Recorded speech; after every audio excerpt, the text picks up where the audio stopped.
বন্ধুরা, এই ধরনের দেয়াল ঘড়ি কিন্তু আমাদের প্রত্যেকের বাড়িতেই দুটো একটা লাগানো থাকে। আর এই ঘড়ি নিয়েই কিন্তু আমাদের মাঝে মধ্যে আবার সমস্যাতেও পড়ে যেতে হয়।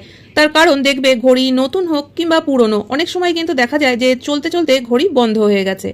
তো তখন আমরা স্বাভাবিকভাবেই মনে করি যে ব্যাটারিটা হয়তো ফুরিয়ে গেছে, আবার নতুন ব্যাটারি লাগালেই ঘড়িটা চলতে শুরু করবে। তো যখন আমরা নতুন ব্যাটারি লাগাই তখনও কিন্তু অনেক সময় দেখা যায় যে ঘড়ি চলছে না। তো তখন আমরা কি করি, হয় ঘড়িটাকে সারাতে নিয়ে যাই, বা হয়তো এটা ভাবি যে নষ্ট হয়ে গেছে ফেলে দিই।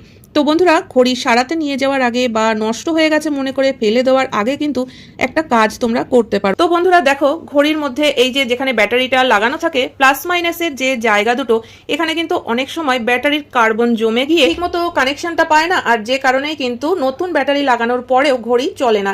ঘড়ি ফেলে দেওয়ার আগে বা বাদ দেওয়ার আগে কিন্তু এই পরীক্ষাটা একবার করে দেখে নিতে পারো।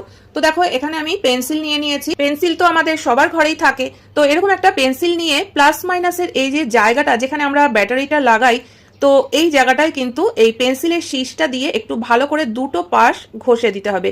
তো এইভাবে ঘষে দিলে তারপরে কিন্তু দেখবে যে এখানে যদি কার্বন জমে গিয়ে থাকে সেটা পরিষ্কার হয়ে গিয়ে আবার ব্যাটারির সঙ্গে কানেকশনটা ঠিকমতো পাবে, তখন কিন্তু ঘড়ি আবার চলতে শুরু করবে।